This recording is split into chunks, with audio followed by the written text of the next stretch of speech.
Hello, and thank you for watching this Youth in Touch Super Series referee briefing. It's going to be great to finally get on the field after 7 long months in lockdown, um, and it's going to be great to get underway with the Youth in Touch series as well. For this competition, I will be the competition coordinator. That's Chris Riddell. You can see my name, my email, my phone number on screen there. However, David Dyack is the main contact for referee inquiries. He will be doing the allocations from week to week, and he's your first port of call for any unavailabilities or anything like that. His email address is on screen, and he'll be around the fields every week as well to assist where we can.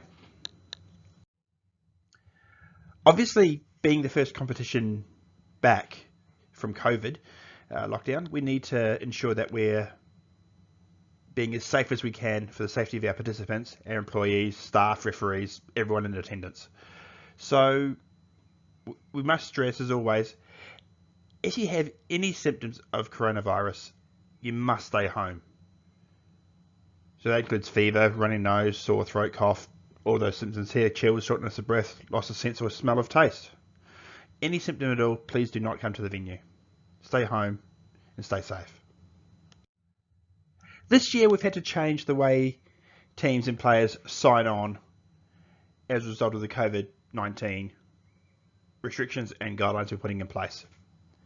No longer will teams be asked to sign on at the tournament control desk before playing their game.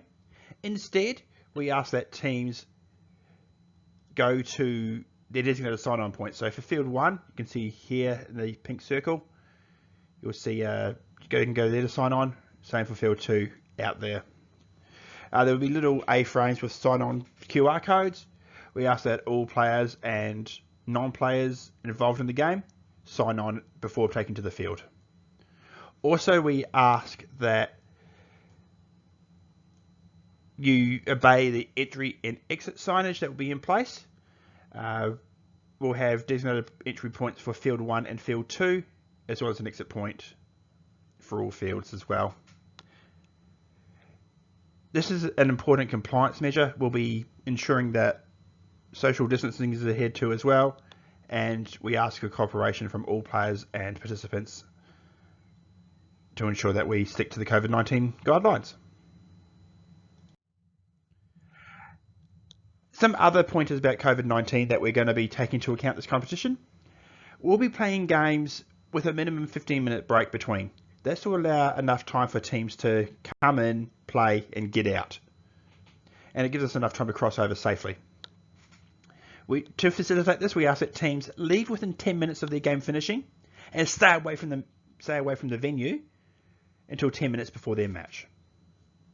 It's also important to note that indoor facilities are likely not to be accessible at this stage, with the obvious exception of toilet facilities. So club rooms and things like that, unlikely that we'll be able to use those at this point. If that changes, we'll update all team contacts. As the regulations are currently written, masks must be worn by everybody unless undertaking physical activity. So that means unless you're actually playing in the match or in the substitutions box, you must wear a mask. This includes the coaches involved in the game. Any person needs to wear a mask. That may change in the future, but for now, it's important that we obey those guidelines. Victoria Police and Park Rangers may patrol the facility at any time, and they may issue fines for non-compliance. So it's important that you do comply to those rules. And obviously, any other rules that are in place as a result of COVID-19 restricted activity directions or return to play guidelines, it's important you adhere to those as well.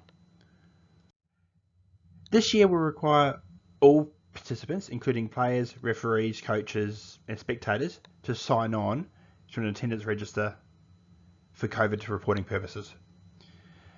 We'll have A-frame boards such as you see on the screen here set up at the fields. We'll also have a referee-specific QR code at tournament control. So we just ask that all referees sign on before taking to the field for their matches.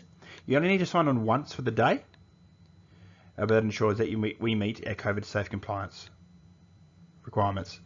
Also, if you have issues with the QR code, You can always sign in via a website you can access on your phone. We'll also have access to computers at the field as well, so we can sign you on there if we need to. And as I mentioned, this is a legal requirement.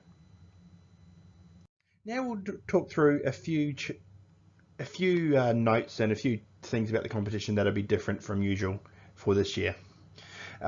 Firstly, it's important to note that the 8th edition rules are now standard across all TFA competitions, and this is no exception. So if you're not familiar with these 8th edition rules, and there's several changes, have a look on the Touch Football Australia website. There's YouTube videos as well explaining rule changes, and make sure you cross those new rules before this competition begins. Generally speaking, games will be between 9 AM and 1 PM. We may start as early as 8:30 if we need to, if COVID restrictions or competition format changes dictate we need to start a bit earlier, we will, but we'll never run past 1 PM. We do ask referees to be vigilant for COVID breaches, so things like teams not adhering to social distancing, not wearing masks to and from the game, coaches not wearing masks in the sub box. If you do spot a breach, you can report that to tournament control. There'll also be COVID marshals running around in high visibility vests. Bring it up with them, and they can take action as needed to ensure COVID compliance.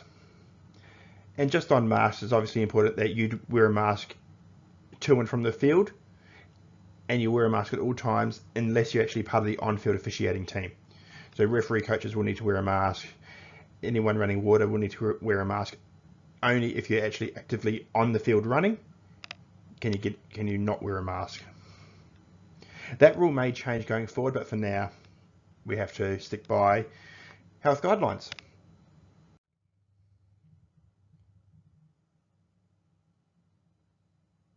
So once you arrive at the venue, the most important thing to do is sign in via a QR code that will be located at tournament control.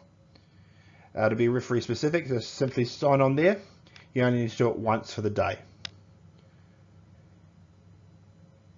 Before your allocated match, you'll collect a scorecard folder and a match ball from tournament control. These match balls will be swapped out at the end of every game and disinfected. So it's important that you bring it back along with the scorecard at the end of the match. There's 15 minutes there between matches, so if you have a double or if you have 2 games in a row, that should be adequate time for you to get the scorecard and ball back to us. And it's also important to remember social distancing when you're not on field. So we'll have a referee area set aside for you. We ask that you don't linger in that area, and if you are seated in this area, don't sit any closer than 1.5 meters from anyone else. This just ensures that we adhere to all social distancing requirements. Thanks for watching this quick presentation. All the best for the season ahead, and we hope to see you down at the fields.